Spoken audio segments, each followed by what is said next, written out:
जय जगन्नाथ बलदेव सुभद्रा महारानी करणम जय श्री राधा गोपाल जी करणम जय श्री गौरंग महाप्रभु नित्यानंद करणम जय श्रीல ரூப ரகுநாத கண்ணனும் ஜெய ஸ்ரீல புரோபாதி மகாராஜ் கண்ணனும் என் குருநாத கண்ணனும் தொடர்ந்து நம்ம சைத்தன்யா சதாம் கிளாஸ் கவனிப்போம். கிளாஸ் வந்தக்கூடிய அனைத்து பக்தர்களுக்கும் அடிவன பணிவான வணக்கங்கள். ஹரே கிருஷ்ணா. அனைவருக்கும் மீண்டும் சைத்தன்யா கிளாஸ்ல கவனிப்போம். சைத்தன்யா மகாபிரபு கண்ணனும் கௌரங்க மகாபிரபு நித்யானந்த பிரபு ஸ்ரீ ரூப கோஸ்வாமி பாட் ஸ்ரீ சனாதன கோஸ்வாமி பாட் ஸ்ரீல ஜீவ கோஸ்வாமி பாட் ஸ்ரீ ரகுநாததாச கோஸ்வாமி பாட் ரகுநாத பட்ட கோஸ்வாமி பாத் கோபால பட்ட கோஸ்வாமி பாத் இவரோட கருணையுடனும் கௌர பிரியா ஜன கருணையுடனும் கௌரங்க மகாபோட தூய்மையா பத்த கருணும் சைத்தன்ய சரிதாமிர்தம் படிக்கிறதுக்கு அவங்க கருணையை நம்ம வேண்டி பிரார்த்திப்போம். ஹரி கிருஷ்ணா கிருஷ்ண கிருஷ்ண ஹரி ஹரி ஹரி ராம ராம ராம ஹரி ஹரி. அனைவருக்கும் ஹரி கிருஷ்ணா. மீண்டும் சந்திக்கிறதுல மிக்க மகிழ்ச்சி.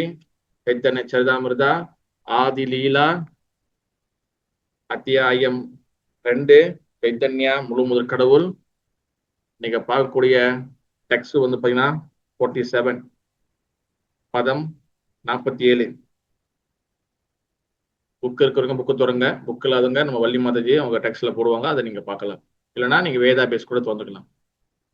கிருஷ்ணே கிருஷ்ணா காயேன பிரமா தோமாரணா புஜிவசனா ஜீவாஹ்ரீதி ஜாலே வைசேஷேயி நாராயணா. மொழிபெயர்ப்பு. கிருஷ்ணர் கூறினார், பிரம்மா, நீங்கள் கூறுபவற்றை என்னால் புரிந்து கொள்ள முடியவில்லை. பகவான் நாராயணரே எல்லா உயிர்வாழ்களின் இதயத்திலும் அமர்ந்துள்ளார். காரண கடலில் நீரில் சயனித்துக் கொண்டு உள்ளார். இங்கிலீஷ் படிங்க.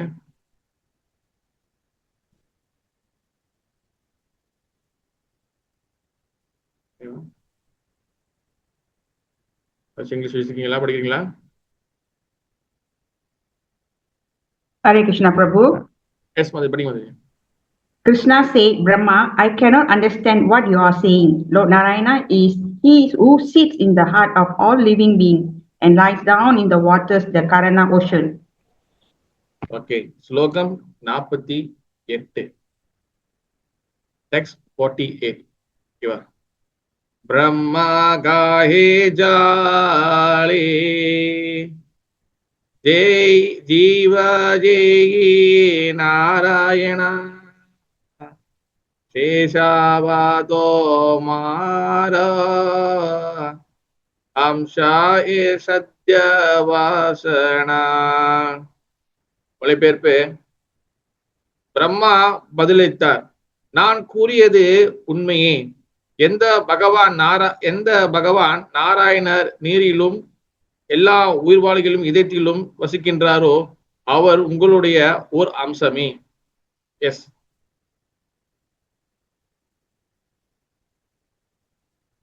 படிங்க Mataji.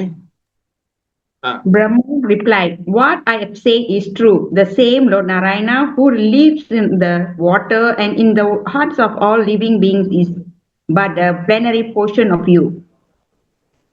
Okay. Slogan 49. Text 49. Karanapti karbodaga shirodaga shayi மாயத்வாரே Sri Chishti காரே தாதோஷபாமாயி. மொழிபெயர்ப்பு. நாராயணரின் காரணோதகசாயி, கர்ப்போதகசாயி மற்றும் சீரோதகசாயி ரூபங்கள் அனைத்தும் ஜட சக்தியின் ஒத்துழைப்புடன் படைப்பில் ஈடுபடுகின்றனர். இவ்விதமாக அவர்கள் மாயையுடன் தொடர்புடையவர்கள். Yes, the Karanodakasai, Karbodakasai and the Shirodasai from of the Narayana all create in cooperation with the material energy. In this way, they are attached to Maya. Logam 50. Text 50. Sheidinas jalashayi Sharva andarjami பிரம்மாண்ட விருந்தேரா ஆத்மாஜே புருஷனாமி. மொழிபெயர்ப்பு: நீரில் சயனித்திருக்கும் இந்த 3 விஷ்ணுக்களே அனைத்திற்கும் பரமாத்மாக உள்ளனர். எல்லா பிரபஞ்சங்களின் பரமாத்மா முதல் புருஷராக அறியப்படுகிறார். S. These 3 Vishnus lying in the water are the super soul of everything. The super soul of all the universes is known as the first Purusha. ஸ்லோகம் 51, டெக்ஸ்ட் 51. ஈரண்யகர்பேராத்மா கர்ப்போதகாஷாயி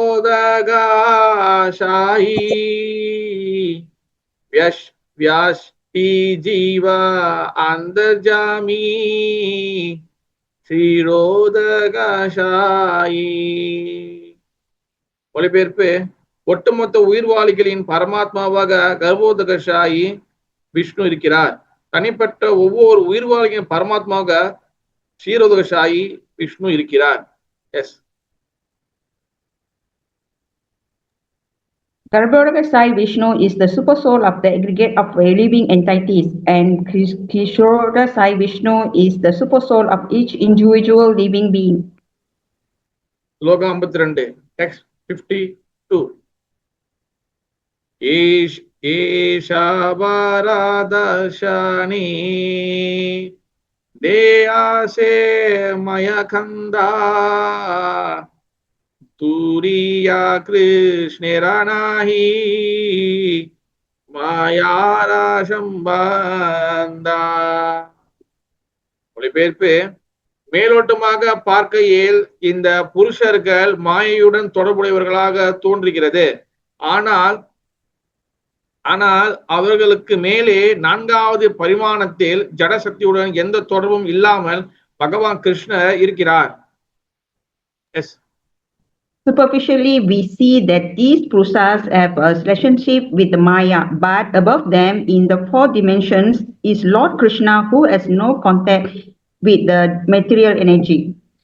ஏசி பக்தி வேதாந்த சுவாமி ஸ்ரீல பிரபுபாத் மகாராஜ் பொருளுக்கு ஜெய். காரணோதகஷாய் விஷ்ணு, கர்ப்போதகஷாய் விஷ்ணு, ஸ்ரீரோதகஷாய் விஷ்ணு ஆகிய 3 புருஷர்களும் மாயா எனப்படும் ஜடசக்தியுடன் சம்பந்தம் உடையவர்களாக உள்ளனர். ஏனெனில் மாயையின் மூலமாக அவர்கள் ஜட பிரபஞ்சத்தினை படைக்கின்றனர். காரணக்கடல், கர்ப்பக்கடல், க்ஷீரக்கடல் ஆகியவற்றில் சயனித்திருக்கும் இந்த 3 புருஷர்களும் இருப்பவை அனைத்திற்கும் பரமாத்மாவாக அறியப்படுகின்றன. ஒட்டுமொத்தமாக பிரபஞ்சத்தின் பரமாத்மாவாக காரணோதகஷாயி விஷ்ணு உள்ளார். ஒட்டுமொத்த உயிர்வாளிகளின் பரமாத்மாவாக கர்ப்போதகஷாயி விஷ்ணு உள்ளார். எல்லா தனிப்பட்ட உயிர்வாளிகளின் பரமாத்மாவாக ஸ்ரீரோதகஷாயி விஷ்ணு உள்ளார். அவர்கள் அனைவரும் எந்த ஒரு விதத்தில் ஜடசக்தியுடன் சம்பந்தம் உடையவர்களாக இருப்பதால் அவர் மாயின் மீது சற்று பற்றுதல் கொண்டவர்கள் என்று கூறப்படலாம். ஆனால் சாக்ஷா ஸ்ரீ கிருஷ்ண தெய்வீக ஸ்தானமானது மாயினால் துளி கூட தீண்டப்படாதாகும். அவருடைய தெய்வீக நிலை தூரியா அல்லது 4ஆம் பரிமாண ஸ்தானமாக எனப்படுகிறது. ஸ்லோகம் 53, டெக்ஸ்ட் 53. விராட் ஹிரண்ய கர்ப்பேக்ஷா காரணம் சேத்யுபாதயா ஈஷாயத் த்ரிபீர்ஹினம் சூரியம் தட் பிரசாசதே. மொழிபெயர்ப்பு: பகவான் இந்த ஜட உலகின் விராட், இரண்ய கர்ப்பா, காரண என்று 3 ரூபங்களில் அறியப்படுகிறார்.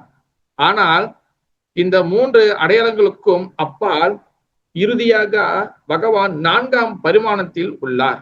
S. In the material world, the Lord is depicted as Virat, Hiranyagarbha and Karana. But beyond these 3 designations, the Lord is ultimately in the 4 dimensions. AC பக்தி வேதாந்த சுவாமி ஸ்ரீல பிரபுபாத் மகாராஜ் பொருளுக்கு ஜெய். விராட் பூர்ண பரம்பொருளின் பௌதிக தோற்றம். ஹிரண்யகர்ப்பா எல்லாவற்றின் ஆத்மாவாக இருக்கும் தெய்வீக நிலை. காரணம் அல்லது காரண இயற்கை ஆகியவற்றை அனைத்தும் பௌதிக படைப்பின் பொறுப்பாளிகளாக இருக்கும் புருஷர்களின் அடையாளங்களாகும்.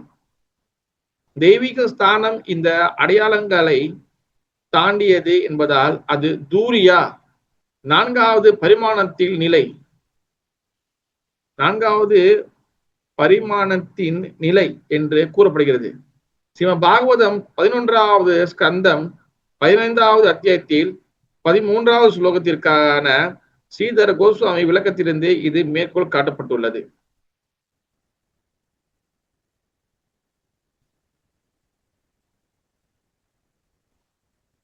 ஓகே, ஹரே கிருஷ்ணா. இந்த ஸ்லோகம் வந்து பாத்தீங்கன்னா ஸ்டார்டிங்ல 47ல இருந்து ஆரம்பிச்சு நம்ம 47ல இருந்து ஆரம்பிக்கிறோம். 47 ஆரம்பிச்சு இன்னைக்கு வந்து கிட்டத்தட்ட வந்து 47, 48, 49, 50, 51, 52, 53 7 ஸ்லோகம் இன்னைக்கு நம்ம வந்து பாக்குறோம். இதுல முதல்ல வந்து பாத்தீங்கன்னா 47ல பகவான் கிருஷ்ணர் இருந்து ஸ்லோகத்தை பேசுறாரு. ஏன்னா அதுக்கு முன்ன வந்து பாத்தீங்கன்னா பிரம்மதேவர் வந்து பேசியிருப்பாரு. பிரம்மதேவர் வந்து பகவானை புகழ்ந்து பேசியிருக்கிறதுனால அப்ப அதுக்கு வந்து பதில் சொல்றாரு பகவான் ஸ்ரீ கிருஷ்ணர். என்ன சொல்றாருன்னா, பிரம்மா, நீங்கள் கூறுபவற்றை என்ன புரிந்து கொள்ள முடியவில்லை. பகவான் நாராயணரே எல்லா உயிர்வாழ்களின் இதயத்திலும் அமர்ந்துள்ளார். காரண கடலில் நீரில் சயனித்துக் கொண்டு உள்ளார். அவர் வந்து சொல்றாரு பிரம்மதேவரு, இதே பிரம்மதேவர் சொல்றாருன்னா, இது வந்து என்னதுன்னா பிரம்மதேவரு அன்னைக்கு பைக்கு பார்த்துருக்கோம். தொடர்ந்து கேட்கறவங்களுக்கு தெரியும், இல்லைன்னு ஞாபகம் வச்சுக்கணும். பிரம்மதேவர் பகவான் ஸ்ரீ கிருஷ்ணரை ஒரு சாதாரண மனிதனாக நினைச்சு அவர் என்ன பண்றாரு, கிருஷ்ணரையும் கிருஷ்ணரு கூட வரக்கூடிய கோபர்களையும் அவர் வந்து கடத்திட்டு போயிடுறாரு. பிறகு கிருஷ்ணர் தன் பரமாத்மா ரூபத்துல எடுத்து அதே பசுக்கள், அதே கோப்பர்கள் இவங்களை வந்து உருவாக்கி அவர் வந்து லீலையை வந்து தொடர்ந்து செய்யறாரு. இதை பார்த்த பிரம்மதேவர் அவர் என்ன நினைக்கிறாருன்னா, இது என்ன வித்தியாசமா இருக்கு, இது என்ன யார் இது அப்படின்னு சொல்லி அவர் வரும்போது பிறகு பிரம்ம விமோக லீலா அப்படின்னு சொல்ற பாகவத்தில் இது தனியா ஒரு சாப்டரே இருக்கு. பிரம்மதேவுக்கு தன்னுடைய மோகத்தை, அதாவது அறியாமையை வந்து பகவான் வெளியாக்குறாரு. இப்ப பகவான் அந்த அறியாமை வெளியாக்கின பிறகு அவர் வந்து சாட்சா கிருஷ்ணரை முழுவதும் கடவுளாக ஏத்துக்கிறாரு பிரம்மதேவர். அப்ப அந்த டைம்ல அவர் என்ன சொல்றாரு அதுதான் இங்க வந்து தொடர்ந்து சொல்றாங்க. பிரம்மதேவர் வந்து புகழ்றாரு, கிருஷ்ணர் புகழ்ந்து பேசி இருக்கும் போது அதுக்கு பகவான் என்ன பதில் சொல்றாருன்னா, அதான் இந்த ஸ்லோகம் 47. அப்ப சொல்றாரு, பகவான் நாராயணே எல்லா உயிர் வாழ்க்கையும் இதயத்திலும் அமர்ந்துள்ளார். அவர் நாராயணன் தான் இப்ப எல்லா இதயத்திலும் இருக்குன்னு சொல்லி சொல்றாரு. அதுக்கு பதிலாக 48ல பிரம்ம என்ன சொல்றாருன்னா, பிரம்மா பதிலளித்தார், நான் கூறியது உண்மையே. எந்த பகவான் நாராயணர் நீரிலும் எல்லா உயிர் வாழ்க்கையும் இதயத்திலும் வசிக்கின்றாரோ அவரே உங்களுடைய ஒரு அம்சம். பகவான் சரி பிரம்மதேவர் என்ன சொல்றாருன்னா, பகவானே நீங்க சொல்ற உண்மைதான், அந்த நாராயணரே நீங்க தான். நாராயணர் எல்லா இருதயத்துல பரமாத்மா இருப்பாரு, 2 இடத்துல இருப்பாரு. ஒண்ணுன்னு அவர் தண்ணியில வந்து படுத்துட்டு இருப்பாரு ஆதிசேஷன் கூட. அந்த 2மே நீங்க தான். எல்லாருக்கும் பரமாத்மாவை நாராயண ரூபத்தில் இருக்குது நீங்க தான். அந்த தண்ணியில வந்து அந்த வாட்டர்ல காரண கடல்ல படுத்திருக்கிறது நாராயணர் நீங்க தான். எல்லாம் உங்களோட அம்சம் தான் சொல்றாரு. அப்ப தொடர்ந்து என்ன சொல்றாருன்னா, இது பிரம்மதேவ தான் பேசி இருக்கிறாரு, நல்லா தெரிஞ்சுக்கணும். அப்ப பிரம்மதேவ பேசி இருக்காரு, நாராயணரின் காரணோதசாயி, கர்ப்போதசாயி, ஷீரோதசாயி ரூபங்கள் அனைத்தும் ஜடசக்தியின் ஒத்துழைப்புடன் படைப்பில் ஈடுபடுகின்றன. இவ்விதமாக அவர்கள் மாயுடன் தொடர்பு கொள்கின்றன. உங்களுடைய அம்சம் தான் வந்து பாத்தீங்கன்னா புருஷ அவதாரம். சரி, எத்தனை வகையான அவதாரங்கள் இருக்கு பகவான் கிருஷ்ணர்கிட்ட? எத்தனை வகையான அவதாரங்கள் இருக்கு? How many types of incarnation? பதில் சொல்லுங்க பார்க்கலாம். ட்ரை பண்ணிக்கலாம். நீங்க பதில் சொன்னாதான் நம்ம வந்து கிளாஸ் அட்டென்டிவா கேட்கறீங்களா, கவனத்தோட கேட்கறீங்களா, அந்த பாயிண்ட் வந்து நமக்கு வந்து தெரிய வருதா, அப்பதான் நமக்கு தெரியும். பகவான் சும்மா நான் கேள்வி கேட்கல, ஓகேவா? ஆரா பிரபு பிரபு மதஜி, நீங்க பதில் சொல்லணும், என்கிட்ட கேள்வி கூடாது. ஓகே, அது என்னன்னு சொல்லுங்க. லீலா அவதாரம், குண அவதாரம், சத்யவேஷ அவதாரம், புருஷ அவதாரம், மன்மந்திர அவதாரம். 5 தான் இருக்கு. லீலா யுக அவதாரம். Yes, very good Satyapuram. Yes, இந்த மாதிரி 6 வகையான அவதாரம் இருக்கு. அப்ப காரணோசாயி, கர்ப்போசாயி, ஷீரோசாயி இவங்க எந்த அவதாரத்துல வராங்க? இவங்க எந்த வராங்க, யார் சொல்ல முடியும்? Purusha Avadaram. எஸ், புருஷ அவதாரம். Very good. புருஷ அவதாரத்துக்கு வராங்க. அப்ப இது எல்லாமே வந்து பாத்தீங்கன்னா அவங்க எதுக்காக வராங்கன்னா இந்த காரணவசாயி, கர்ப்பவசாயி, க்ஷீரோதசாயி. காரணவசாயி வந்து பாத்தீங்கன்னா அவர் வந்து இந்த உலகம், இந்த பூமி, அது வந்து சரி பகவான லோகம் உள்ள வெளிச்சமா இருக்கா? அது பாகவத புக்கு தான் கண்டிப்பா தெரியும். பகவானுடைய உலகம் வந்து பாத்தீங்கன்னா வைகுண்டம், துவாரகை, மதுரா, கோலுகம், பிருந்தாவனம் இதெல்லாமே நித்தியமாக எப்போதும் வெளிச்சமா இருக்கு. அங்க சூரியன் ஒளியோ, அங்க லைட்டோ, கரண்டோ, சந்திரனோ தேவையில்லை. ஓகேவா? அப்ப அதுல ஒரு இடம் மட்டும், ஆன்மீக லோகம் என்ற அந்த இடத்துல ஒரு இடம் மட்டும் இருட்டா ஆகுது. ஒரு இடம் மட்டும் இருட்டா ஆகுது. எதுக்காகனா இந்த பௌதிக லோகத்தை உருவாக்குறதுக்கு. அந்த ஒரு இடம் இருட்டு தான் வந்து இது. அந்த இருட்டான பகுதி என்ன சொல்லுவாங்க? யார் சொல்ல முடியும்? நான் பல வாட்டி சொல்லி கொடுத்துருக்கேன். ஆன்மீக லோகத்துல ஒரு இடம் மட்டும் இருட்டாகுது. அந்த இருட்டுக்கு, அந்த இடத்துக்கு பேர் என்னது?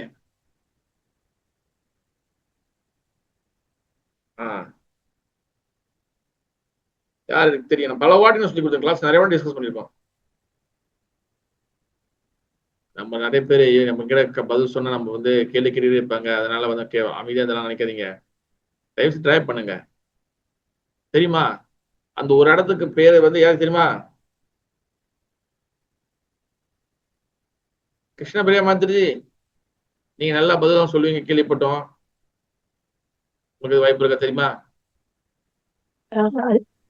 மெட்டீரியல் உலகம் வந்து இருட்டானதுன்னு தெரியும் பிரபு. அதுக்கு ஸ்பெசிபிக் நேம் இருக்கா எனக்கு தெரியல பிரபு.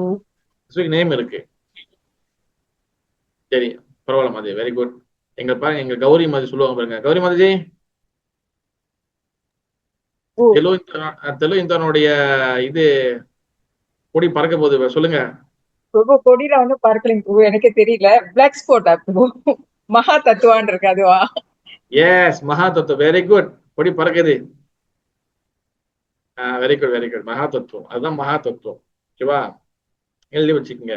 ஆன்மீக லோகத்துல ஒரு இடம் மட்டும் வந்து பாத்தீங்கன்னா இருட்டு ஆகுது. அந்த இருட்டு, அந்த இடம் தான் பாத்தீங்கன்னா இஸ் கால் மகா தத்துவம். அந்த மகா தத்துவத்துக்குள்ள, அந்த இருட்டான இடத்துக்குள்ள தான் பாத்தீங்கன்னா 3 விஷயம் போறாங்க. முதல் அந்த இடம் வந்து முழுக்க முழுக்க இருட்டாதான் இருக்கு. அங்க வந்து தண்ணியோ எதுவுமே கிடையாது. அங்க கருமையா அந்த பிளாக்கா கூடிய இடத்துல அங்க வந்து அப்படியே லாய பண்றாரு, அப்படியே வந்து மிதக்கி இருக்கிறாரு. அதான் முதல் விஷ்ணு. காரணம் உதக சாய். ஓகேவா?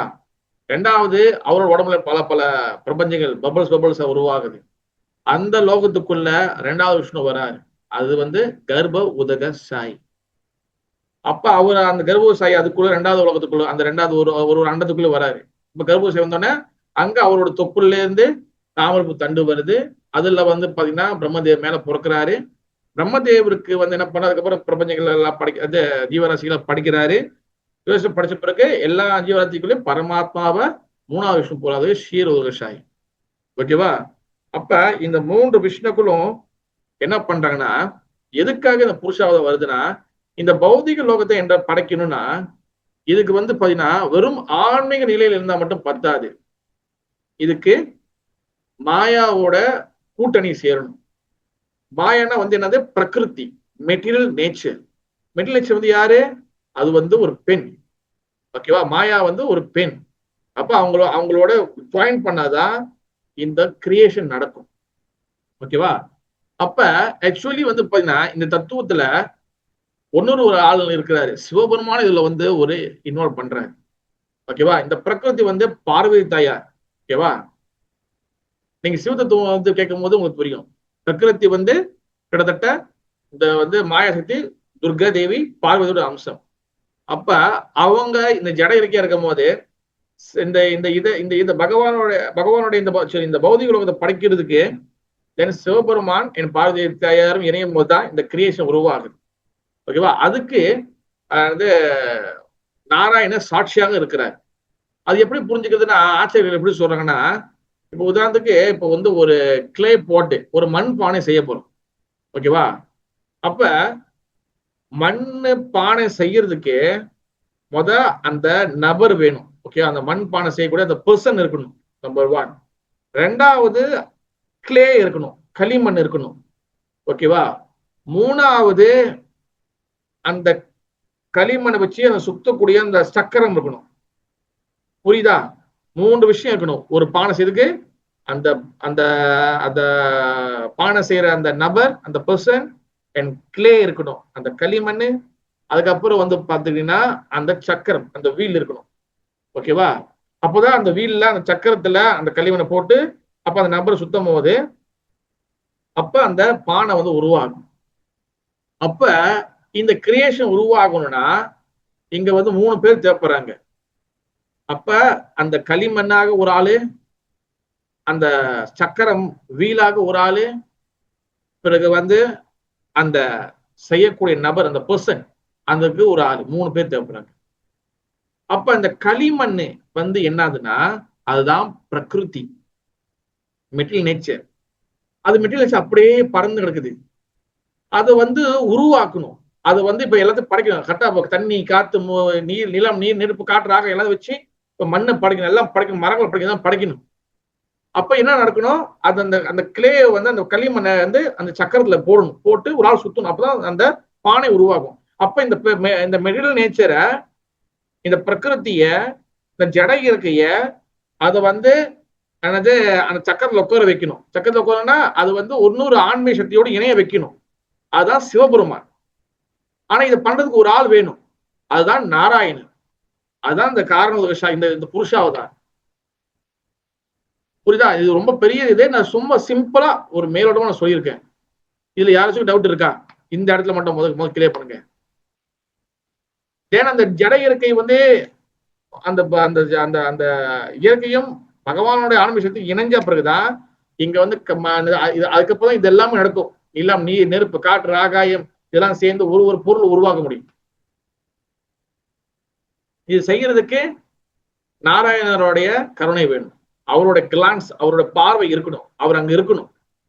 அதனால சொன்னேன், கிளே, களிமண்ணு, பிறகு வந்து அந்த போட் மேக்கர், அந்த செய்பவர், அந்த நபரு, பிறகு வந்து பாத்தீங்கன்னா சக்கரம், இந்த வீல்லு.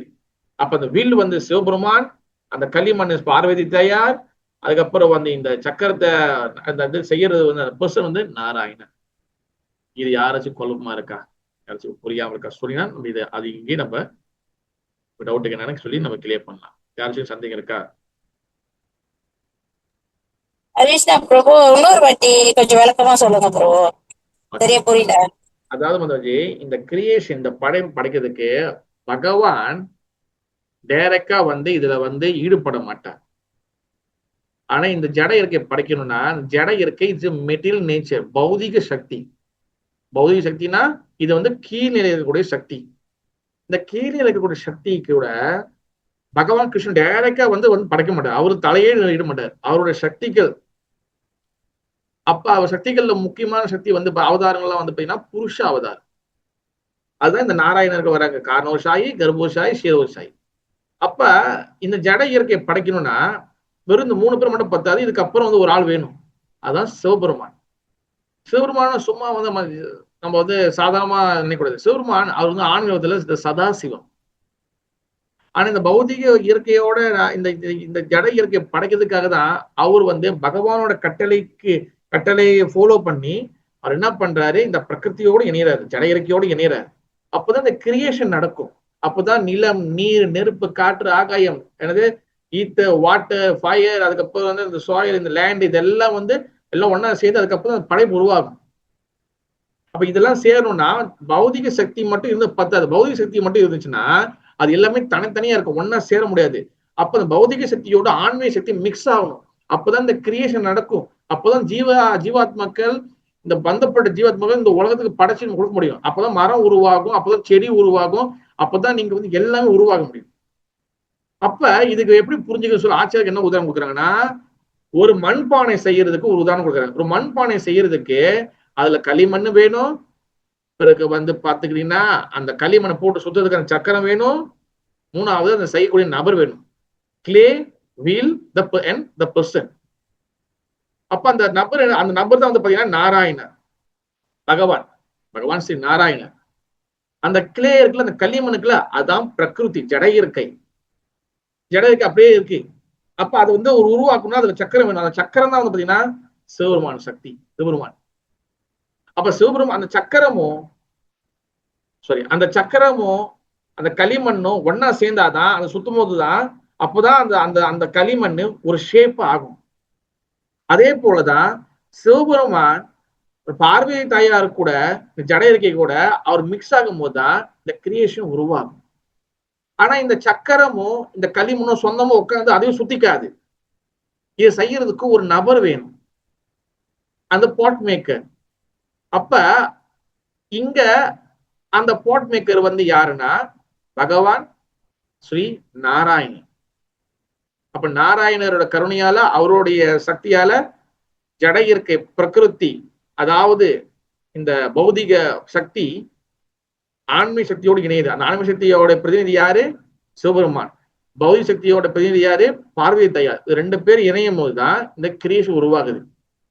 இதோட சிம்போலாக தான், ரெண்டு பேரும் ஒன்னா இருக்கிற சிம்போலாக தான் வந்து பாத்தீங்கன்னா என்னது இந்த அண்டம் உருவாகுதுல. நிறைய பேர் சிவலிங்கத்துக்கு என்ன அர்த்தம், சிவலிங்கத்துக்கு என்ன அர்த்தம் கேட்பாங்க. சிவலிங்கம் என்ன அர்த்தம்னா, இப்படி நேரா இருக்குது வந்து பாத்தீங்கன்னா இந்த அண்டம் இப்படிதான் இருக்கும். இங்கேருந்து பாத்தீங்கன்னா அந்த அண்டம் எப்படி இருக்கும், எல்லாமே இந்த இந்த கிரியேஷனுக்கு அப்புறம் உருவாகும். இந்த மாதிரி அண்டங்கள் இருக்கும். அந்த ஒரு ஒரு அடுக்கும் வந்து பாத்தீங்கன்னா ஒரு ஊருக்கும் பாத்தீங்கன்னா தட்டுமே இருக்கும், நேரா இருக்கும். இதை குறிக்குதுதான் வந்து பாத்தீங்கன்னா சிவலிங்கம். சரி, அது சிவலிங்கம்லாம் நீங்க அதுக்கெல்லாம் ரொம்ப யோசிக்காதீங்க. இப்ப இந்த கிரியேஷன் எப்படி நடக்குது?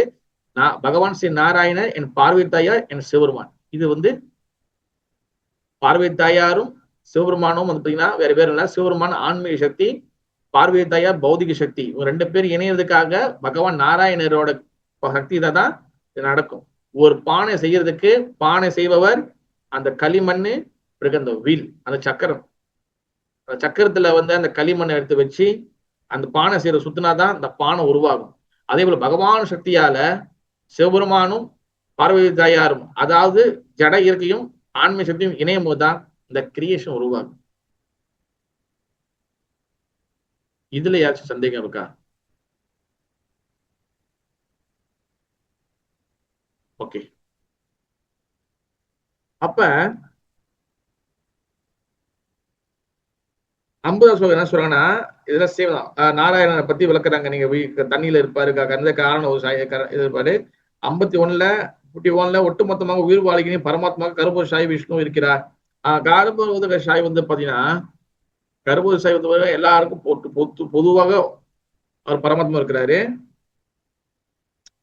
அப்புறம் வந்து பாத்தீங்கன்னா 52ல இதுதான் அந்த 52 53 இஸ் வெரி வெரி இம்பார்ட்டன்ட். மேலோட்டமாக பார்க்கையில் இந்த புருஷர்கள் மாயுடன் தொடர்புடையவர்களாக தெரிகிறது. ஆனா அவர்களுக்கு மேலே 4வது பரிமாணத்தில் ஜடசக்தியுடன் எந்த தொடர்பும் இல்லாமல் பகவான் ஸ்ரீ கிருஷ்ணர் இருக்கிறார். It's very very important. இது வந்து பாத்தீங்கன்னா, இது நான் முத வந்து இது வந்து என் குரு மகாராஜ்கிட்ட இந்த கிளாஸ் நான் கேட்கும் போது இது வந்து முக்கியமான ஒரு விஷயம் இருக்கு. இது என்னன்னா, இது வந்து இந்த ஒரு பகவான் 4வது பரிமாணத்தில் இருக்கிறாரு சொல்லி போட்டுருக்கல. இது நிறைய பேருக்கு இது புரியுது, கொஞ்சம் கஷ்டம். இது கொஞ்சம் டிஃபிகல்ட்டான சப்ஜெக்ட் தான். பட் மகாபுரு கருணையில நம்ம டிஸ்கஸ் பண்ணுவோம். Try to understand, very careful understand பண்ணுங்க. அதே போல 53ல வந்து பாத்தீங்கன்னா அவங்க அது சொல்றதுக்காக இன்னொரு ஸ்லோகத்தை கோட் பண்ணியிருக்கிறாரு. பகவான் இந்த ஜட உலகில் விராட், இரண்கர்பா, காரண என்று 3 ரூபங்களையும் அறியப்படுகிறார். ஆனால் இந்த 3 அடையாளங்களுக்கு அப்பால் இறுதியாக பகவான் 4ஆம் பரிமாணத்தில் உள்ளார். 2 ஸ்லோகம் வந்து ஒரே விஷயம் தான் சொல்லுது. அதாவது இந்த ஜட இயற்கையோட இங்க வந்து மிக்ஸ் ஆகிறதுக்கு, இந்த பூமி படைக்கிறதுக்கு, இந்த பிரகிருதி இந்த ஜட இயற்கை உலகத்தை படைக்கிறதுக்கு பகவான் ஸ்ரீ கிருஷ்ணர்கிட்ட இருந்து வரக்கூடிய அவத புருஷ அவதாரம் தான் காரணவசாயி, கர்ப்பவசாயி, ஸ்ரீரோதசாயி. இவங்கெல்லாம் வந்து இந்த பௌதிக இந்த மெட்டீரியலோட இந்த பௌதிக சக்தியோட மிக்ஸ் ஆகணும். அந்த பௌதிக சக்தியை வந்து பார்க்கணும். இந்த பூமிக்கு எல்லாம் வந்து அவங்க வந்து நிறைய அரேஞ்ச்மெண்ட் பண்ணணும். ஆனா இதுல முதல் கடவுளாகிய பகவான் ஸ்ரீ கிருஷ்ணர் இவரு வந்து இதுல எதுவுமே தலையிட மாட்டார். நிறைய பேர் கேட்டிருப்பீங்க, ஏன் தலையிட மாட்டார்னு. இது நிறைய இடம் சொல்லியிருப்பாங்க. ஏன் அவர் வந்து பகவான் ஸ்ரீ கிருஷ்ணர் இதுல எதுலையுமே சம்பந்தப்பட மாட்டார்? பகவத்கீதை போட்டுருக்குதானே, பகவான் இதுல நேரடியாக சம்பந்தப்பட மாட்டார், பகவான் நேரடி சம்பந்தமாக. ஏன் இதுல சம்பந்தப்பட மாட்டார்? காரணம் என்ன? உங்களோட கருத்துக்கள் என்ன சொல்லலாம்? ஒரு நிமிஷம் 2 நிமிஷம் பேசலாம். ஏன்னா அவர் முழு முதற் கடவுள் பிரபு.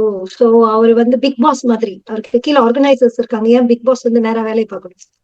Okay, very good. அது வந்து இது நீங்க சொன்ன நல்ல பதில். ஆனா இது வந்து பொதுவான பதில். இது வேற யாராச்சும் ட்ரை பண்ணிக்கலாம். எதுக்காக பகவான் வந்து கிருஷ்ணர் இதுல தலையிட மாட்டார்? நிறைய பௌதிக ஸ்லோலாம் பார்த்திருப்பீங்க. பகவான் கிருஷ்ணர் இதுல நேரடியாக பௌதிக விஷயங்களை சம்மதம் நேரடியாக வர மாட்டார். அவர் அவதாரங்களும் வந்து சம்பந்தம் படுவதில்லை தவிர அவர் சம்பந்தப்பட மாட்டார். ஏன் வந்து இது திருப்பி சொல்றாங்க சில இடத்துல? காரணம் என்ன? அவர் ஜடைய உலகத்துக்குள்ளே இருந்தாலும் அவர் எதுலையும் சம்பந்தப்பட மாட்டார்.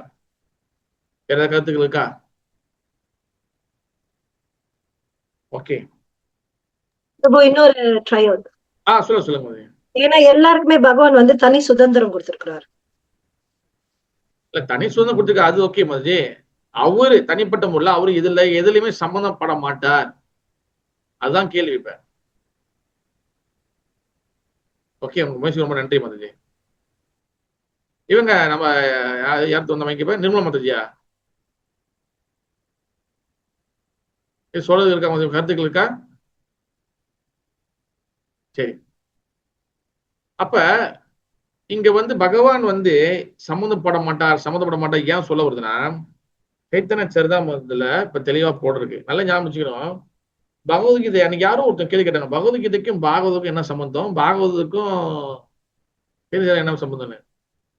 எல்லாம் ஞாபகம் வச்சுக்கோங்க. நம்மளுக்கு 3 வகை தத்துவங்கள் இருக்கு: சம்பந்தா, அபிதயா அண்ட் பிரயோஜனா. சம்பந்தானா என்ன அர்த்தம்னா பகவான் கிட்ட கனெக்ட் பண்றது, தொடர்பு அப்பதான் ஏற்படுறது, அதான் சம்பந்தா. சம்பந்தா. அபிதயனா வந்து என்னன்னா பக்தி. சம்பந்தம் வந்துருச்சு, சம்பந்தம் வந்த பிறகு என்ன பண்ண போறோம்? பக்தி பண்ண போறோம், அதான் பக்தி. அதான் அபிதயா. பக்தி பண்ணிட்டு இருக்கோம், அந்த பக்தியோட ரிசல்ட் என்ன? அதான் பிரயோஜனம். பிரயோஜனம் வந்து என்னது? அந்த பக்தியோட ரிசல்ட் வந்து என்னது? அதான் கிருஷ்ண பிரேமி. தெளிவா புரிஞ்சுக்கணும். சம்பந்தானா வந்து என்னது? கனெக்ட் பண்றது. அபிதயனா வந்து என்னது? பக்தி. பிரயோஜனம் பிரேம பக்தி. புரியுதா? Love of the God. அப்ப பகவத்கீதை எங்க ஆரம்பிக்குது, எதுல முடியுது? பகவத்கீதையை ஆரம்பிக்கும் போது எதுல ஆரம்பிக்குது சொல்லுங்க பார்க்கலாம். பகவத்கீதையை ஆரம்பிக்கும் எதுல ஆரம்பிக்குது? பக்தர்களே கூறுங்கள். அம்புஜ மாதாஜி லைன்ல இருக்கீங்களா? யாராச்சும் இருக்கீங்களா? பகவத்கீதை ஆரம்பிக்கும் போது எதுல ஆரம்பிக்குது? ஹரிபோல். சொல்லுங்க மாதாஜி. பிரபு 2.7 பிரபு 2.7. அதுல பகவத்கீதை எந்த எங்கிருந்து ஆரம்பிக்குது? எங்கிருந்து குழப்பத்தில் ஆரம்பிக்குது. Very good. குழப்பத்தில் ஆரம்பிக்குது. எனக்கு எல்லாரும் பதில் சொல்லுங்க. குழப்பத்தில் ஆரம்பிச்சு பிறகு பகவத்கீதை எதுல முடியுது? பக்தி யோகத்துல முடியுது. பக்தி யோகம் தான் முழு முதற் கடவுள்னு சொல்லி முடியுது. சரணாகதியில முடியுது. எஸ், சரணாகதியில முடியுது. தென் அதுக்கப்புறம் பாகவதம் எதுல ஆரம்பிக்குது? எந்த மூட்டோட ஆரம்பிக்குது?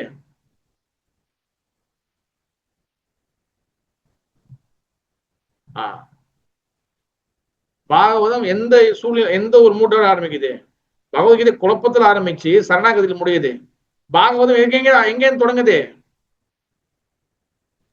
ஹரிகிருஷ்ண பிரபு, அது வந்து சந்தேகத்துலதான் பிரபு தொடங்குது. ஏன்னா வியாசருக்கு அப்ப சந்தேகம் வருது இல்ல, அவருக்கு எந்த ஒரு சாட்டிஸ்ஃபையும் இல்ல. பாகவதம் ஆரம்பிக்கும் போதே நமோ பகவதே வாசுதேவாயா, அது வந்து அந்த வியாசருக்கு நீங்க நினைச்சு பாருங்க. வியாசரு, நாரதரு, அப்புறம் வந்து நிறைய பக்தர்கள் கதைலாம் வந்து அவங்களுடைய சரித்திரத்தை சொல்றதுக்காக தான் இந்த கதை வருது.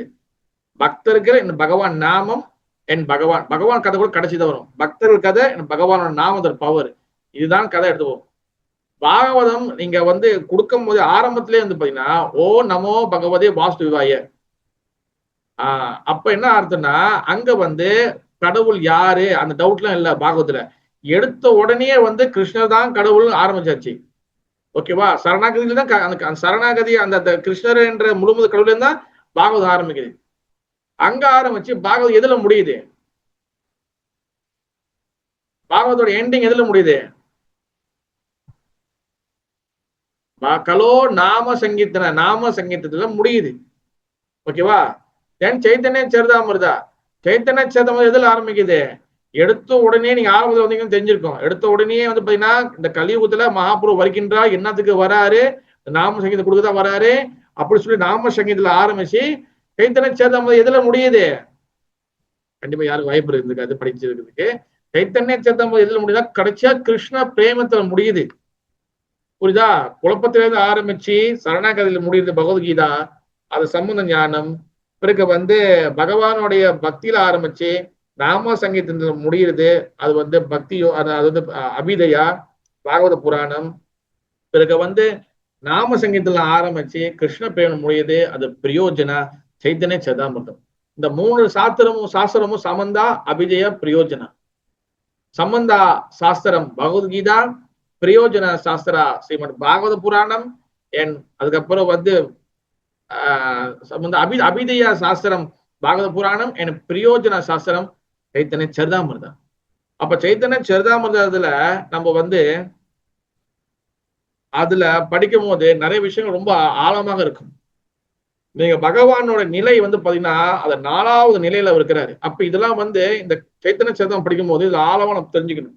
ஆனா அதுக்கு முன்னுக்கு நம்ம என்ன பண்ணணும்? கண்டிப்பா நம்மளுக்கு பகவத்கீதை ஞானம் ஓரளவுக்கு இருக்கணும். பகவத்கீதை ஞானம் இருந்தாதான் நம்ம வந்து சைத்தன்ய சரிதாமிர்தம் புரிஞ்சுக்கணும். அதனாலதான் பகவத்கீதை நம்ம வந்து சொல்லி கொடுக்கணும்னு சொல்லி சொல்லாதீங்க. நம்ம இப்பயும் சொல்லி கொடுத்துருக்கோம். சண்டே சொல்லி கொடுத்துருக்கோம். யாரெல்லாம் முடியும் வந்து கலந்துக்குங்க அதுல. Come to point. அப்ப பகவான் ஸ்ரீ கிருஷ்ணர் அவர்கிட்ட இருந்து எல்லா வகை அவதாரங்களும் வெளியே வருது. ஏஜ சம்ச கலாபம் கிருஷ்ணஸ்து பகவான் சுயம். ஓகேவா? அப்ப ஆனா அவரு இந்த பௌதிக உலகத்துல நேரடியா தொடர்பு கூடிய மாட்டார், நேரடியா செயல் செய்ய மாட்டார் அப்படின்னு சில சொல்லப்படுது. அது என்ன காரணம்னா இந்த உலகத்துல எல்லா விஷயங்களும் 3 டைமென்ஷன்ல 3 அளவுகோல் வந்து வச்சு அளக்கப்படும். இந்த உலகத்துல எல்லாமே 3 டைமென்ஷன் தான் வந்து மெஷர் பண்ணப்படும். Length, width and height. ஓகேவா? நீளம், அகலம் அண்ட் உயரம். இதுல நீங்க மிக்ஸ் பண்ணி தான் நீங்க அந்த ஓலியம் கண்டுபிடிக்கிறது, உயரம் கண்டுபிடிக்கிறது, அந்த காத்தோடைய டென்சிட்டி கண்டுபிடிக்கிறது, இதெல்லாம் இதுக்குள்ளதான் வரும். இது எல்லாமே லென்த், வித், ஹைட், உயரம், நீளம், அகலம். ஆனா பகவான் சரி இந்த பௌதிக உலகத்துல எதுதெல்லாம் இருக்கோ அது எல்லாமே இந்த 3 அளவுக்குள்ள அடங்கும். இந்த 3 டைமென்ஷனுக்குள்ளதான் எல்லாமே வந்து கம்ப்ளீட் ஆகும். இந்த 3 டைமென்ஷன்ல மாறி வேற எதுவுமே போகாது. அது வந்து இந்த உலகத்துல படைக்கப்பட்ட எந்த பொருளாக இருக்கட்டும், இந்த வேற எல்லாமே அளக்க முடியும், எல்லாமே மெஷர் பண்ண முடியும். இந்த உலகத்துல சம்பந்தப்பட்ட பௌதிக உலகம் சம்பந்தப்பட்ட ஒரு பில்டிங்கா இருக்கட்டும், ஒரு என்ன சொல்றது, ஒரு கண்ணுக்கு தெரியாத ஒரு கிருமியா இருக்கட்டும், எல்லாமே அளக்க முடியும், எல்லாத்துக்கும் மெஷர் பண்ண முடியும். இந்த எல்லா மெஷர்மெண்ட்டும் வந்து பாத்தீங்கன்னா இதெல்லாம் பௌதிக மெஷர்மெண்ட். இதெல்லாம் 3 டைமென்ஷன்ல 3 டைமென்ஷன்ல அளக்க முடியும். ஆனா பகவான் இந்த பௌதிக உலகத்துல வந்தாலும் ஆனா அவர் இதுல எதுலையுமே சம்பந்தப்பட மாட்டார். பகவான் இதுல நேரடியாக சம்பந்தப்பட மாட்டார். அதுக்கு என்ன காரணம்னா பகவான் இந்த 3 டைமென்ஷனுக்குள்ள வரமாட்டாரு. இந்த 3 அளவுக்குள்ள அவர் உள்ள வரமாட்டாரு. இந்த 3 அளவுக்குள்ள எதுலாம் வருதோ அதெல்லாமே பௌதிகமான விஷயங்கள், அது எல்லாமே பௌதிகமான பொருட்கள், அது எல்லாமே பௌதிகமான விஷயங்கள். இந்த 3 அளவுக்கு அப்பாற்பட்டு இருக்கிறது தான் வந்து பாத்தீங்கன்னா ஸ்பிரிச்சுவல் டிரான்சென்டென்டல் பிளாட்ஃபார்ம், ஆன்மீக நிலை.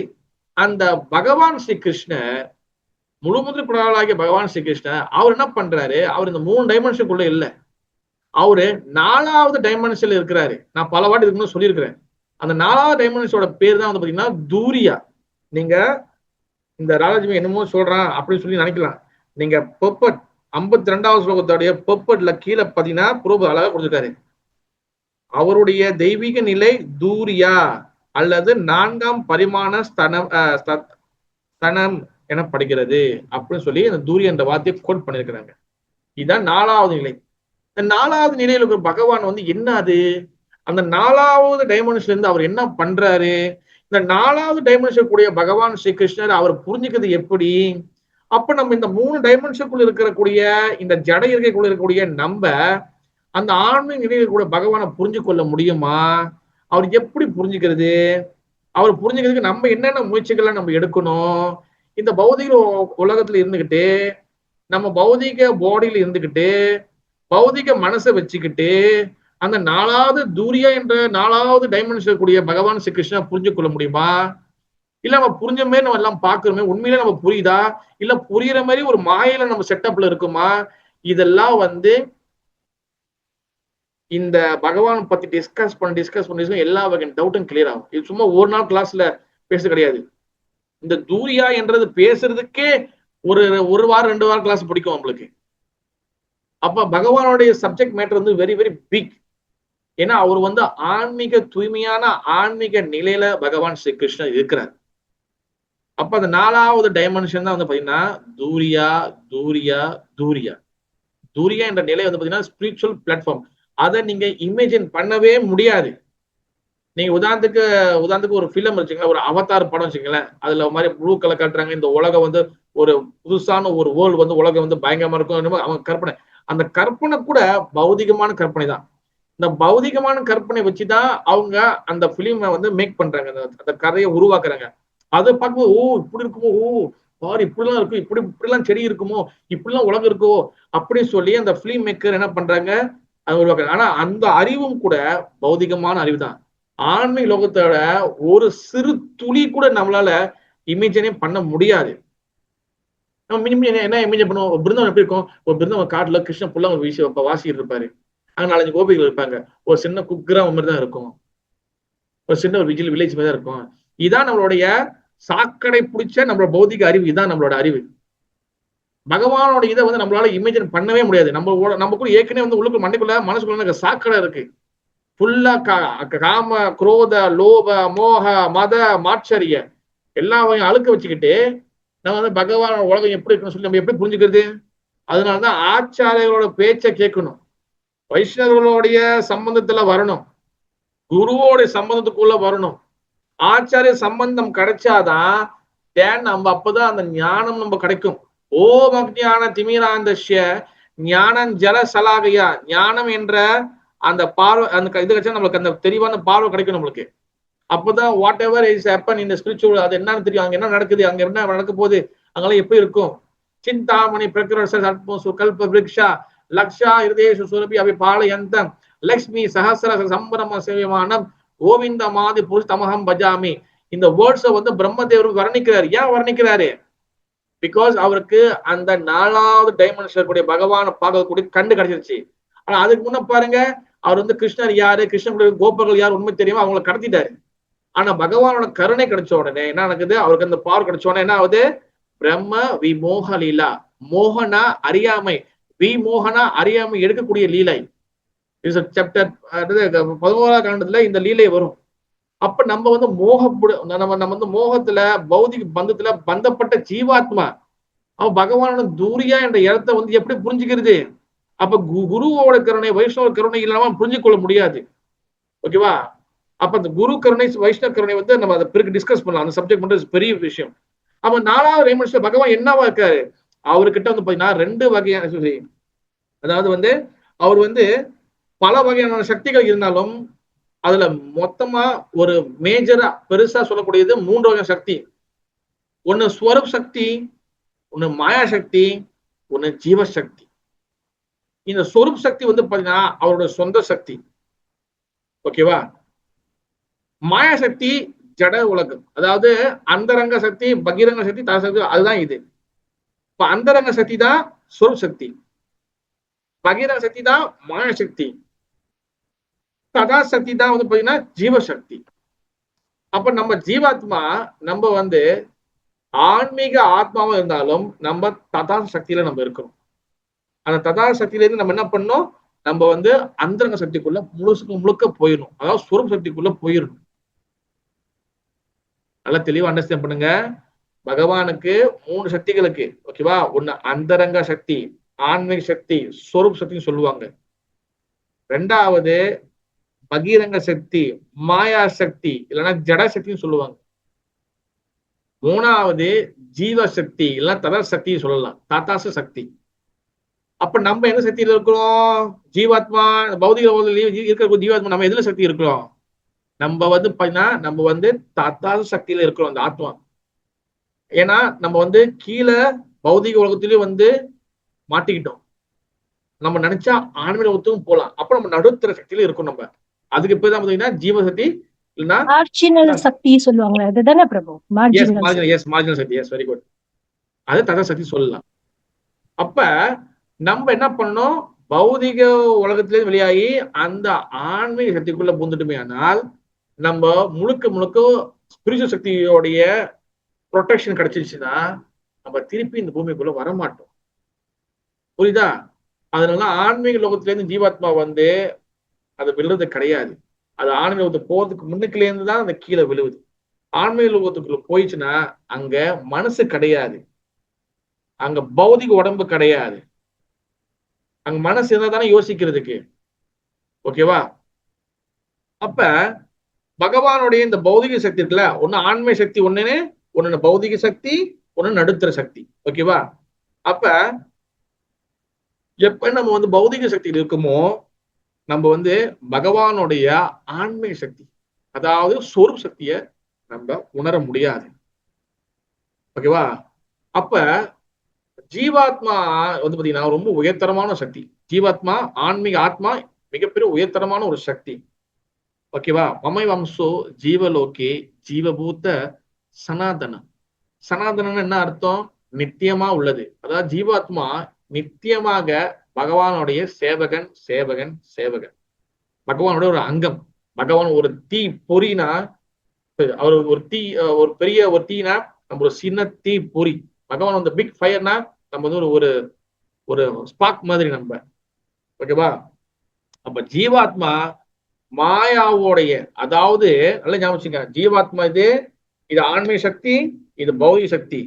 ஜீவாத்மா பௌதிக சக்தியோட கனெக்ஷன்ல இருக்கும் போது, அது ஏன் பௌதிக சக்தியில கனெக்ஷன் வருதுன்னா, எப்ப நம்ம பகவானை மறக்கிறோமோ, நம்ம நடுத்தர சக்தியில இருக்கிறோம்ல, நடுத்தர இருக்கும் போது நம்ம பகவானை மறந்தோம்னா உடனே டக்குன்னு நம்ம மாயா கிட்ட போயிடும் நம்ம.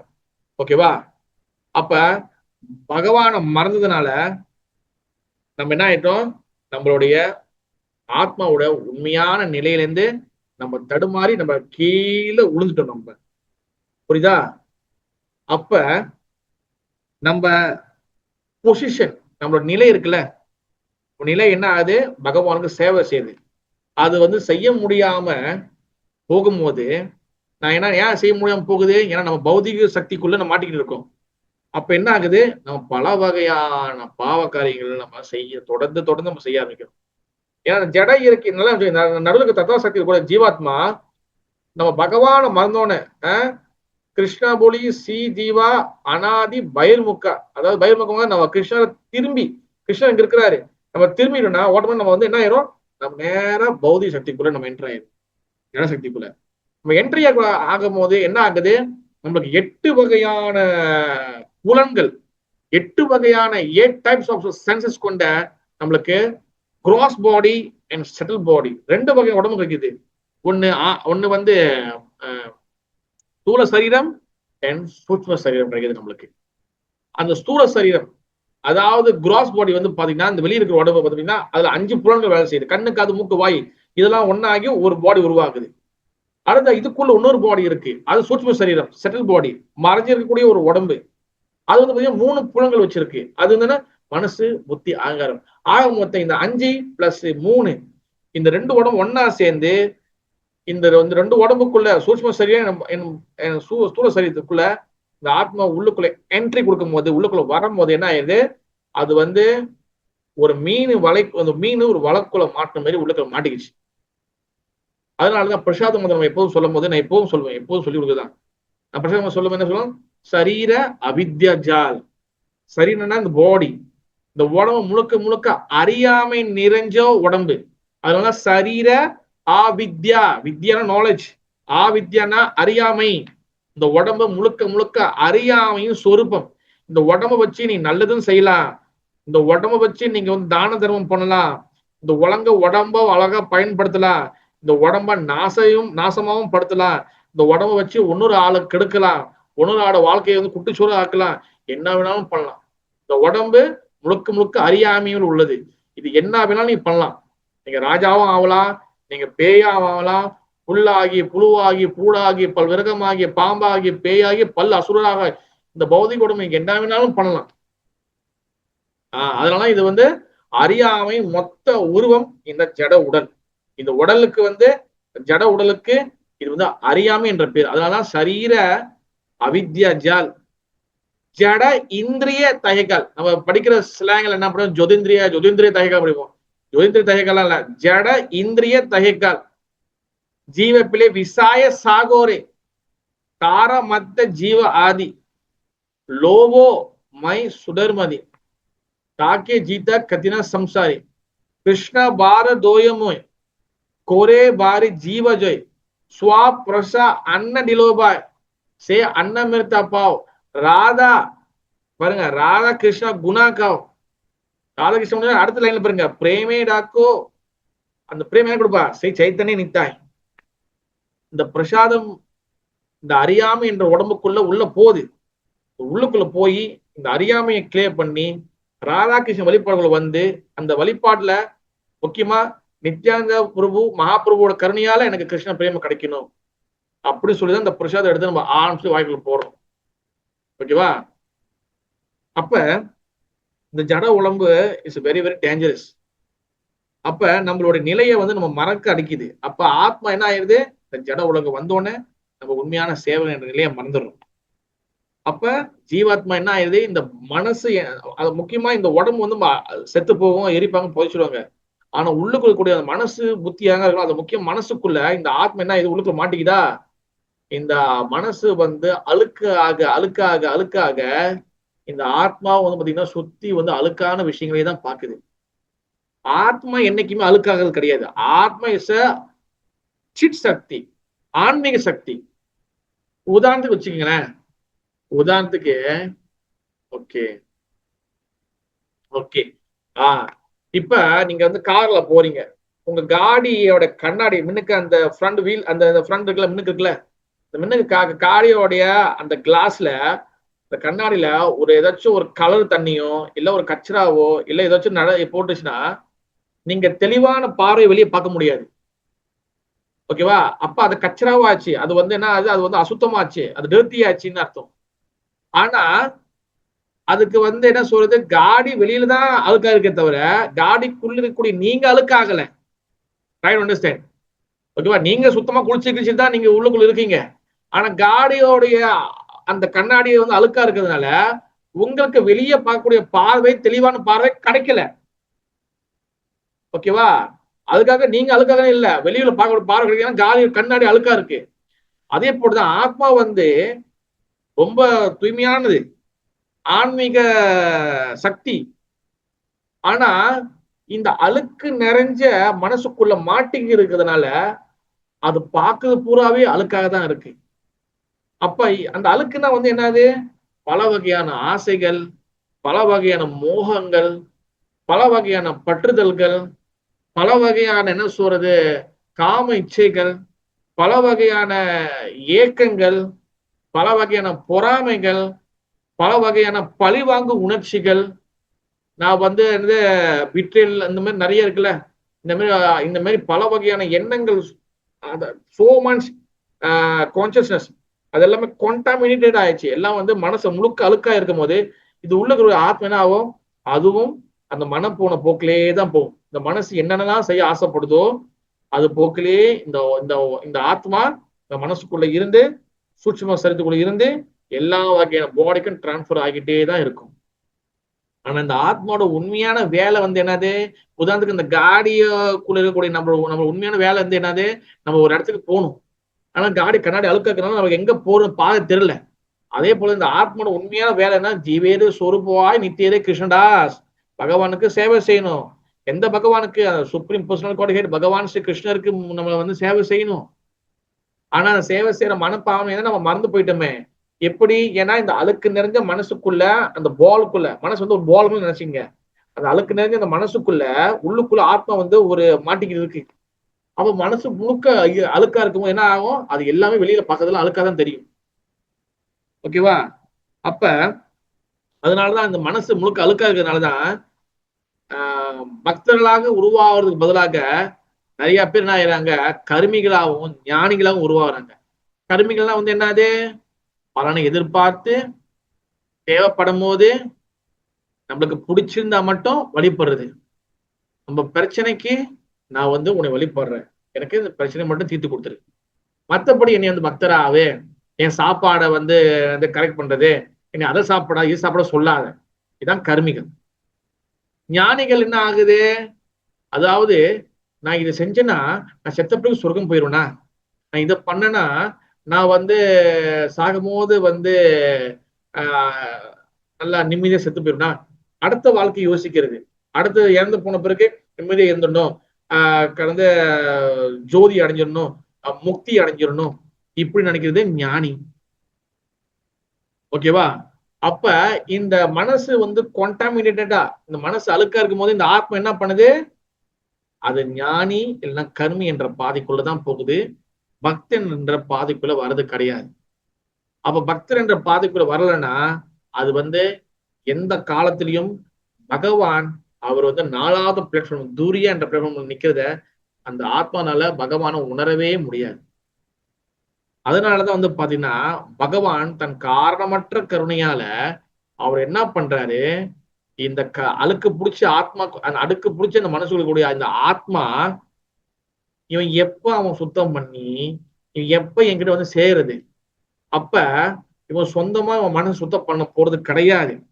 அப்ப நான் என்ன பண்றேன், கையில ஒரு டிடர்ஜென்ட், ஒரு ஒரு ஒரு கையில் நிறைய வந்து டிடர்ஜென்ட் இல்லைன்னா வந்து அது கழுவக்கூடிய அந்த சோக்கம் சொல்லுவாங்க, அதையும் ஒரு புருஷையும் எடுத்து வந்து நானே மருந்து ஊற்றி தேய்ச்சாதான் மனசுக்குள்ள அழுக்க போகும். அப்போதான் நான் வந்து தட்டி பார்க்கலாம், ஹலோ நான் தெரியுறேன் உனக்கு தெரியுதா அப்படின்னு பகவான் என்ன பண்றது, கீழே இறங்கி வராரு.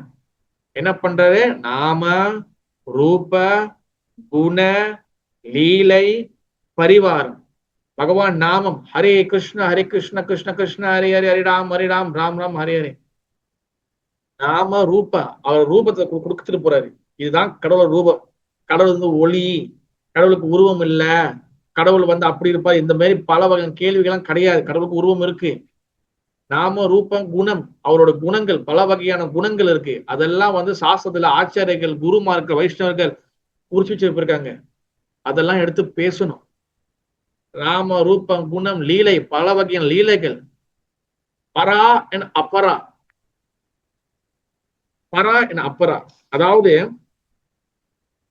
பராசக்தி அப்படின்னா ஆன்ம சக்தி, அப்பராசக்தினா பௌதிக சக்தி. அப்ப பகவான் என்ன செய்யறாருன்னா, எங்க எழுதி வச்சேன் நோட்ஸ, அப்ப பராசக்தியில அதாவது ஆன்மீக உலகத்துக்குரிய அதான் பராசக்தி, அந்த ஆன்மீகக்கூடிய அந்த பராசக்திக்குள்ள நடக்கூடிய லீலைகளை என்ன பண்றாரு, இந்த பௌதிக உலகத்துக்குள்ள அதாவது அப்பராசக்திக்குள்ள அங்க உள்ள பராசக்திக்குள்ள லீலைகளை அப்பராசக்திக்குள்ள எடுத்துட்டு வர்றாரு. புரியுதா? லீலை ஏன்னா 5வது பரிவாரம். பிறகு என்ன பண்றாரு, அந்த பராசக்தியில உள்ளக்கூடிய கோபியர்கள் சில பக்தர்கள் என்ன பண்றாரு, அவங்கள இந்த அப்பராசக்திக்குள்ள இறக்குறாரு. இவன் சொந்தமா வந்து சுத்தமாக மாட்டான், இவன் அவன் யாருன்னு தெரியாம வந்து பௌதிக உலகத்துல சுத்திக்கிட்டு இருக்கிறான், நீ போய் அவனை கிளீன் பண்ணு, நானும் வந்து கிளீன் பண்றேன், 2 பேரும் சேர்த்து மாத்தி மாத்தி கிளீன் பண்றோம், அப்பதாச்சும் இவன் திருந்தானா இல்லையா பார்க்கலாம் அப்படின்னு சொல்லி பகவான் என்ன பண்றது, இந்த பூமிக்கு வந்து ஒவ்வொரு காலகட்டத்திலையும் பல வகையான சூழ்நிலைகள்ல தன்னோட பிரதிநிதியை அனுப்பி வைக்கிறாரு, தன்னோட ரெப்ரசன்டேட்டிவ் அனுப்பி வைக்கிறாரு. அது வந்து இந்தியாவில மட்டும்தான் ப்ரூவ் வராரு, மற்ற ஸ்டேட்ல வர மாட்டாரா, உங்க கடவுள் என்ன கெஞ்சக்காரரா, உங்க கடவுள் வந்து வர மாட்டாரா, எல்லா இடத்துலயும் வருவாரு. அவர் எங்க தேவதோ அவர் நபிகள் நாயகமாவும் வராரு, அவர் வந்து ஜீசஸ் கிரைஸ்டும் வராரு, அவர் மோசஸாவும் வராரு, அவர் வந்து வேற என்னது உங்களுக்கு வந்து என்ன பல மார்க்கங்களுக்கா பஹாவுல்லா சொல்லுவாங்க, பஹாயில சொல்லுவாங்க. இந்த மாதிரி பல வகையான காலங்கள்ல பல வகையான சூழ்நிலைகள்ல புத்தராவும் வராரு, ராமானுஜாச்சாரிய வராரு, ஆயசங்கராரும் வராரு, எல்லா சூழ்நிலைகளும் பகவான் தான் வராரு. வந்து அந்த காலத்துக்கு தகுந்த மாதிரி பக்குவம் ஆக்கிக்கிட்டே வராரு எல்லாத்தையும். புரியுதா? அதுல கடைசியாக இந்த கலியுகத்துலதான் மகாபுருவாக அவர் வந்து வராரு. காரணம் என்ன, இந்த ஆத்மா தன்னோட நிலையை வந்து புரிஞ்சுக்கணும். தன்னோட நிலை வந்து என்னது, நான் கிருஷ்ணனுடைய சேவகன். அது எப்ப உண்மையில உணர வரும்னா, நான் கிருஷ்ண சேவகனே, நீங்க பகவான அந்த தூரியா அந்த 4வது பிளாட்ஃபார்முக்கு பகவான நீங்க வந்து உணரும் போதுதான் நானும் வந்து ஆன்மீக சக்தி தான், அப்பதான் புரியும். இந்த 3 டைமென்ஷன்ல இருக்கிற வரைக்கும், பௌதிக சக்திக்குள்ள நம்ம இருக்கிற வரைக்கும், நான் அந்த பகவானோட சேவகன், நான் தான் பகவான் சேவகன் சொல்லி அது புரியாது. அப்ப பௌதிக உலகத்துல இருக்கக்கூடிய ஆத்மா ஆன்மீக நிலையில கூட பகவானை புரிஞ்சுக்குதுன்னா, இங்க ஒரே ஒரு விஷயம்தான் இருக்கு. என்னது? அந்த ஆன்மீக தூரிய என்ற நிலையில கூட பகவான புரிஞ்சு அது அவரை ரியலைஸ் பண்ண ஆன்மீக ஆச்சரியர்கள், வைஷ்ணவர்கள், பக்தர்கள் இருக்கிறாங்களே, அவங்களுடைய திருவடி பார்த்த அவங்க கிட்ட ஷெல்டர் எடுக்கிறது, அவங்களோட ஆசீர்வாதத்தை நம்ம வந்து எடுத்துக்கிறது, இது மூலியமா தான் நம்ம வந்து நம்மளுடைய இந்த கான்சியஸ்னஸ் உணர்வை நம்ம வந்து அந்த துரி என்ற பிளாட்ஃபார்ம் கொண்டு போக முடியும். சும்மா வந்து இன்னைக்கு படுத்து தூங்கி நாளைக்கு வந்து நான் வந்து கிருஷ்ணரை பார்த்தேன், அந்த டிராமாலாம் இங்க வந்து வாய்ப்பு இல்லை. இதுக்கு கடுமையான உழைப்பு போடணும். ஒரு விவசாயம், ஒரு எக்ரிகல்ச்சர் செய்யறதுனா கூட நீங்க வெயில் மழை பார்க்க உழைக்கணும். சும்மா கிருஷ்ண பக்தியில நான் வந்து எப்படி பண்றேன், இங்க பண்றேன், நான் கரெக்டா என் கம்ஃபர்டபுள் ஜோன்ல இருந்துகிட்டு நான் கிருஷ்ண பக்தி பண்றேன்னா அது வாய்ப்பு இல்லை ராஜா, வாய்ப்பு இல்லை. கம்ஃபர்டபுள் ஜோன்ல உட்காந்துட்டு, கம்ஃபர்டபுள் ஜோன் தான், புரியுதா? எனக்கு இதுதான் வரும், நான் இவ்வளவுதான் செய்வேன், நான் இப்படிதான், நான் இவ்வளவு தாண்டி செய்ய மாட்டேன், நான் இதெல்லாம் வர மாட்டேன், நான் இவங்கெல்லாம் செய்ய மாட்டேன், இதெல்லாம் எனக்கு வராது, இதான் இந்த மாரி நம்ம ஒரு கம்ஃபர்டபுளான இருக்கிற வரைக்கும் பகவான் விட்டுவா. நீ கம்ஃபர்டபுள் ஜோன்ல இருப்பா, ஓகேவா? உனக்கு இந்த அடி பத்தாது, உனக்கு இன்னும் அடுத்த 2-3 வருஷம் 2-3 பிரிவுல போட்டு உனக்கு தோய்ச்சாதான் உனக்கு வந்து இந்த கம்ஃபர்டபுள் ஜோன்ல வெளியாவேன். கம்ஃபர்டபுள் ஜோன்ல வெளியாக என்ன அர்த்தம்னா, முக்கியமான விஷயம் வந்து என்னதுன்னா, மெயினா சேவையில ஈடுபடணும் நம்ம, ஓகேவா? சேவையில இருந்து எஸ்கேப் ஆகக்கூடாது. 2வது, கொடுக்கக்கூடிய ரூல்ஸ் ரெகுலேஷன் ஃபாலோ பண்ணணும். நான் இதுதான் பண்ணுவேன், எனக்கு பிடிச்சது மட்டும் எடுத்துக்குவேன், பிடிக்காத எடுத்துக்க மாட்டேன். ஆனா ஞாபகம் வச்சுக்கோங்க, நம்ம வந்து ஒரு ஆன்மீக பாதைக்குள்ள வரோம், குருவை எடுத்துக்கிட்டோம், இல்ல குரு எடுக்கல, ஒரு ஆன்மீக பாதை வரோம், இல்ல நம்ம நல்லா வரணும் முடிவு பண்ணிட்டாலே நம்ம என்ன பண்ணணும்னா, நல்லா ஞாபகம் வச்சுக்கோங்க, இந்த மூளைய இந்த ஜிப்பை திறந்து நம்ம மூளையை வெளியாக்கிடணும். வெளியாக்கி ஒரு குழி நோண்டி புதைச்சிடணும். குருவோடைய நாலேஜ் இருக்கு பாத்தீங்களா, அதை தூக்கி உள்ளுக்குள்ள வச்சிடணும். நம்ம அறிவை யூஸ் பண்ணக்கூடாது. நம்ம அறிவை யூஸ் பண்ணி தான் இந்த உலகத்துல நம்ம வந்து இந்த நிலையில நம்ம இருக்கணும். நம்ம குருவோடைய நாலேஜ் யூஸ் பண்ணணும், அவங்க சொல்றது கேட்கணும். ஓகே, எடுப்புல ஒரே நாள்ல வந்து எல்லாத்தையும் மாத்த முடியாது, அது வந்து சாத்தியமும் கிடையாது, அது இம்பாசிபிள். ஆனா அது கொஞ்சம் கொஞ்சமா நம்ம முன்னேறது, கொஞ்சம் கொஞ்சமா நம்ம வந்து ஏறிட்டே வரணும், நம்ம கிராஃப் ஏறிட்டே வரணும். சரி, ஏற மூல கஷ்டமா இருந்தாலும் ஓரளவுக்கு அது அங்கே நிக்கணும், இறங்கிடக்கூடாது. முடிஞ்சிருக்கும் நிக்கணும், அப்ப ஏறணும், ஓகேவா? அப்பதான் நம்ம வந்து ஆன்மீக பிளாட்ஃபார்முக்குள்ள வர முடியும். அந்த தூரிய என்ற பிளாட்ஃபார்முக்குள்ள நம்ம வர முடியும். அப்பதான் ஆன்மீக நிலையில, ஆன்மீக தூரிய என்ற பிளாட்ஃபார்ம்ல அங்க என்னென்னலாம் நடக்குது. உதாரணம் வச்சுக்கங்களேன், உங்களுக்கு ஒன்னும் புரியுற மாதிரி ஒன்னும் ஹரிகிருஷ்ணா பாபு, மனுஷன் பாபு, கொஞ்சம் அவசரமா வெளியே வேண்டியது இருக்கு, அதனால நிப்பாட்டிடுறேன் பாபு. நிப்பாட்டுவா? இல்ல நான் நிப்பாட்டிடுறேன் பாபு, கிளாஸ் நான் வெளியே போறேன். சரி, ஓகே ப்ரோ. ஹரிகிருஷ்ணா பாபு, ஹரிகிருஷ்ணா பாபு. ஹரிகிருஷ்ணா. அதாவது மணியாச்சு. ஓகே முடிச்சு. அதாவது என்ன சொல்லியிருந்தேன், எங்க சொல்லியிருந்த பக்தர்களே, எங்க சொல்ல வந்தேன் நானு? இன்னொரு எக்ஸாம்பிள், ஆன்மீக குருவோட பிளஸிங் இருந்தாதான் அந்த துரியா வந்து அண்டர்ஸ்டாண்ட் பண்ண முடியும். இன்னும் எக்ஸாம்பிள் கொடுக்க சொன்னது. ஹரிகிருஷ்ணா பிரபு, நம்ம மூளையை கழட்டிட்டு வச்சுட்டு குருவோட மூளையை பயன்படுத்தணும் அப்படின்னு சொல்லிட்டு இருந்தீங்க. ஓகே. அதுக்கப்புறம் இப்ப இன்னும் சொல்ல வந்தேன் நானு. ஓகே, நல்ல வேலை பகவான். ஓகே, அதாவது அந்த தூரிய என்ற பிளாட்ஃபார்ம்ல என்ன நடக்குது அப்படின்னு புரிஞ்சுக்கணும்னா நல்லா ஞாபகம் வச்சுங்க. உதாரணத்துக்கு நான் சொல்றேன் பாருங்க. உதாரணத்துக்கு நம்ம வந்து கிரவுண்ட் ஃப்ளோர்ல இருக்கோம், ஓகேவா? கீழே வந்து கிரவுண்ட் ஃப்ளோர்ல இருக்கும், ஓகேவா? நம்ம மேல இருக்கிற நம்ம மேல இருக்கிற மொட்டை மாடியில ஒரு பார்ட்டி ஓடுது, பார்ட்டி டான்ஸ், பார்ட்டி எல்லாம் வந்து சவுண்ட் எல்லாம் ஓடுது, எல்லாம் இது பண்றாங்க, ஓடிட்டு இருக்கு. நீங்க கீழேந்து அந்த சவுண்டை நீ கேட்கும் போது, இப்படிதான் ஓட போகுது போல, இப்படிதான் இருக்கும் போல, இப்படிதான் இருக்கும் போல, இப்படிதான் ஆடுவோம், இப்படிதான் ஏதோ நம்ம மூளை வச்சுதான் நம்ம அறிவு இது பண்ண முடியும். நீங்க அந்த அந்த மேல நடக்கிறத நீங்க எட்டி பார்க்கும் போதுதான் அந்த பிளாட்ஃபார்ம்ல அங்க என்னென்ன அலங்காரம் இருக்கு, அங்க என்ன பண்றாங்க, அங்க என்ன பாட்டு ஓடுது, அங்க யார் யார் ஆர்டிஸ்ட் வந்திருக்கா, அங்க என்ன நடக்குது, எத்தனை பேர் வந்திருக்காங்க, அங்க அங்க வந்து என்ன சாப்பாடு இருக்கு, அதை பார்க்கும்போது ஓ நம்ம நினைக்காதெல்லாம் இங்க இருக்கே, அப்பதான் புரிய வரும். அதே போலதான் நம்ம வந்து பௌதிக என்ற கிரவுண்ட் ஃப்ளோர்ல இருக்கும், ஆன்மீக உலகம் என்ற மொட்டை மாடியில துரியா என்ற பிளாட்ஃபார்ம்ல பல வகையான லீலைகள், பல வகையான அம்சமான லீலைகள், பகவானோட ஒவ்வொரு நாளும் அற்புதமான லீலைகள், பகவானோட பக்தர்களோட லீலைகள், பகவானோட இயற்கையான அந்த சூழ்நிலைகள், ஆன்மீக உலகங்கள், அங்க இருக்கக்கூடிய பறவைகள், மிருகங்கள், செடிகள், கொடிகள், தாவரங்கள், சுரவி பசுக்கள், இந்த மாதிரி பல வகையான விஷயம் நாங்க எல்லாமே ஆன்மீக துரியா என்ற பிளாட்ஃபார்ம்ல பகவான் கூட நித்தியமான லீலைகள் இருக்கிறாங்க. அது நம்ம துளி கூட நம்மளால ஒண்ணு கூட இமேஜின் பண்ணவே முடியாது. அப்ப நம்ம என்ன பண்ணணும், யார் அந்த பௌதிக ஆன்மீக லோகத்துல அங்கேருந்து கீழே இறங்கி வராங்க பாத்தீங்களா, அதாவது இப்ப உதாரணம் மொட்டை மாடியில கீழே இறங்கி வருவாங்க, அவங்கள புடிச்சுக்கிட்டு திரும்பி நம்ம மொட்டை மாடிக்கு போயிடணும். அதாவது மொட்டை மாடின்னு சொல்றது வந்து திரும்பி பகவான் வந்து போயிடும். அந்த மேல கீழே இறங்கி வந்து திரும்பி மேல போறாங்களே, அவங்கதான் ஆன்மீக ஆச்சாரிய குருமா இருக்கு. அவங்க சொல்றத கேட்கணும். கேட்டாதான் நம்ம சொல்றதை அவங்க கேட்பாங்க. அப்பதான் நம்ம அங்க போக முடியும்.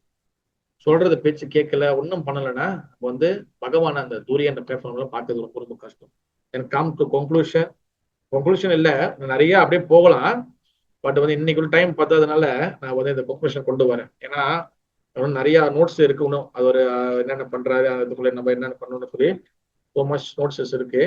பட் நமக்கு நேரம் போதாத காரணத்தினால நான் வந்து இதோட நிப்பாட்டுறேன். இந்த கொன்க்ளூஷன் வந்து என்னதுன்னா, பகவான் சக்தியால தான் ஜட உலகம் படைக்கப்படுது. அது வந்து அவர் சக்தியால் வரக்கூடிய காரணவசாயி, கர்ப்பவசாயி, சிறுவசாயி. அது வந்து பாத்தீங்கன்னா